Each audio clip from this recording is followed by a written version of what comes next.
Hello, welcome to another video and a slightly new setup. You can probably tell that it's a whole heck of a lot brighter than it normally is around here, and that is because I finally got myself some filming lights. I decided to get some umbrella lights and they are super bright, and it's like 10 o'clock at night, it's pitch black, my curtains are drawn, and I can film. Do you know how convenient this is going to be to my life? Like, now that the clocks have gone back and it's October, it's dark when I get home from work. Like, I go to work in the dark, I come home in the dark, I don't see daylight during the week. So this is going to be fantastic to enable me to still actually film. I'm so happy about this. And yeah, I mean, looking in the viewfinder, it looks alright, so I hope that it looks alright to you guys as well. I'm really happy with this. As you can tell from the title of today's video, today I'm actually bringing you my October wrap-up. It's a bit into November now, so I need to get on with this. In October, I read 6 books and 1 graphic novel.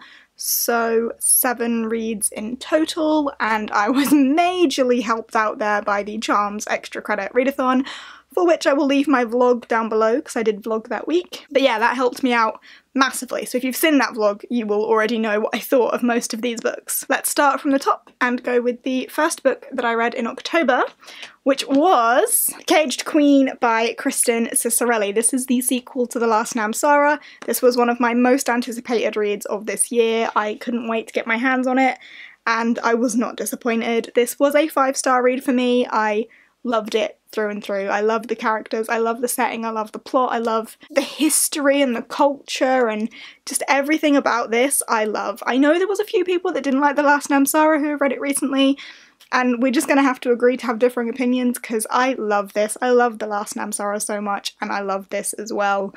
I don't want to gush about it too much, but I do have a full review on my Goodreads. If you're not following me on Goodreads, you should go do that because I actually review things every now and then.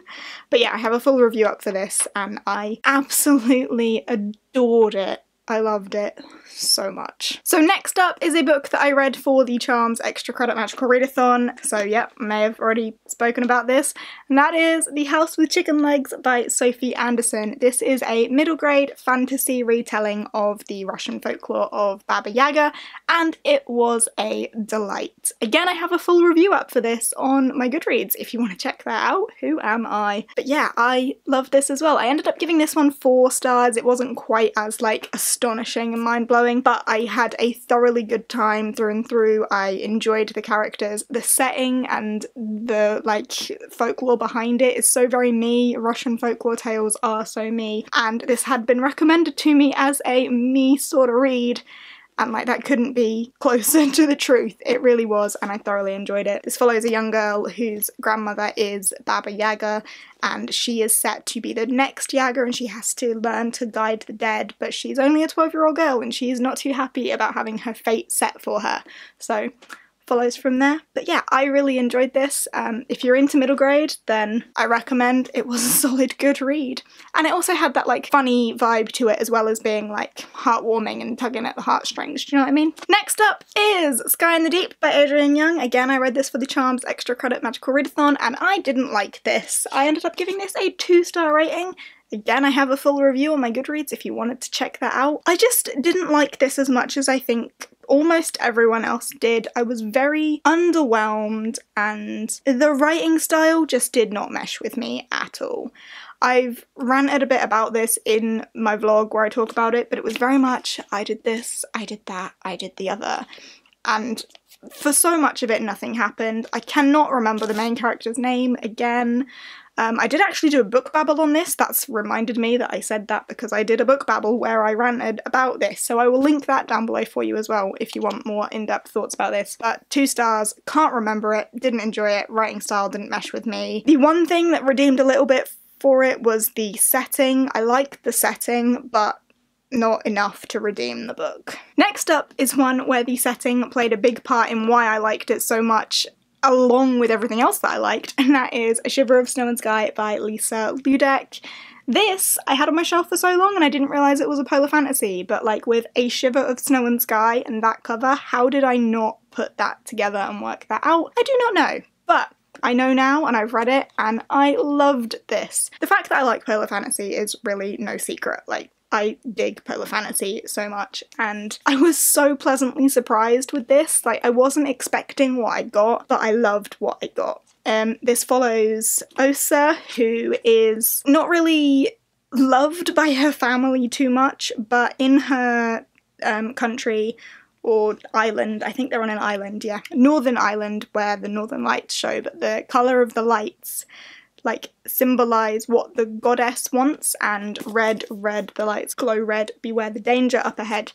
So when the lights glow red, they know that a deadly plague is coming for the island. And that's where this one kicks off. But there's so much more that happens, and there is an expedition on a snowy mountain, and there are some snowy fiends, and near-death experiences, and fun, and trials, and an ice dragon. There is an ice dragon. But I love this so much, and I have picked up the sequel since and can't wait to dive into it at some point this winter, but I love this, and I ended up giving this 4 stars as well. It was so close to a 5, so close to a 5, but because I couldn't quite make my mind up, I went with the 4, because for me a 5-star has to like, and it was so nearly there, but just not quite, but I loved it so much. Next up, another one that I read for the Charms extra credit is The Dreadful Tale of Prosper Redding by Alexandra Bracken. This came out this month, in the UK at least, and I was so eager to get my hands on it, so I'm really pleased that I was able to read this. And I flew through it. It was a completely fun journey. This is about a young boy called Prosper Redding whose family made a pact with a demon, broke the pact with the demon, and the demon's now inhabiting Prosper's body and trying to destroy his family. So, all fun and giggles, but as much as that's not all fun and giggles, it actually was fun and giggles. Like, this was a funny book. I loved the characters. I loved the demon's character as well. Like, for a demon, he was a laugh. I was hooked throughout. Loved the characters, loved the plot, can't wait for the sequel. That cliffhanger, man. Yeah, I ended up giving this one 4 stars as well, and I don't have a review for this one. Maybe I should work on that. The last book that I read for the Charms Extra Credit Magical Readathon was the graphic novel, and that was The Last Unicorn by Peter S. Beagle. I have read the novel of The Last Unicorn, and I have watched the movie of The Last Unicorn many times, so I know this story like inside out, back to front, as much as I possibly could. I do. And I think that played a part in why I didn't like this so much. I ended up giving this one 3 stars, and for me that was because so much of it was missing.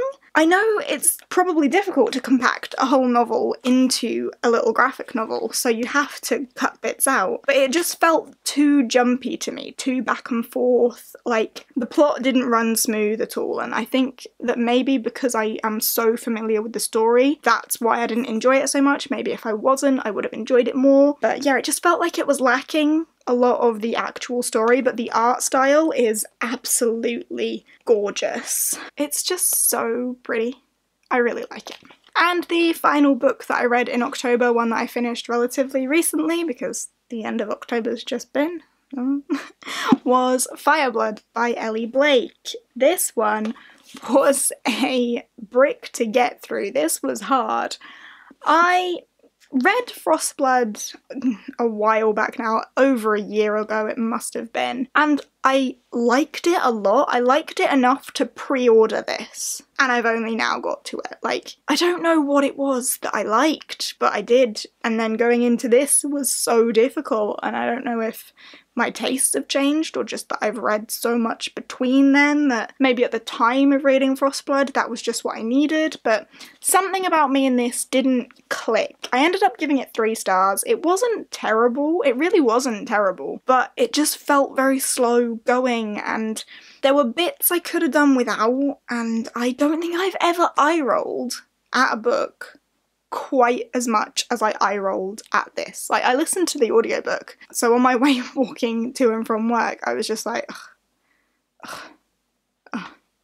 Like, every time certain people interacted and said certain things, I don't want to spoil anything, but like, lots of eye rolls. But it wasn't bad. It wasn't bad at all. I was definitely intrigued enough in the plot, and I wanted to know what's going on, and I want to read the next one. So it's a bit of a confusing thought on this one, because I acknowledge that it wasn't great, but it wasn't bad, and I still want to continue. And that is everything that I read in October. I am hoping that November picks up the pace at the minute. I'm filming this on the 5th, and I haven't finished anything.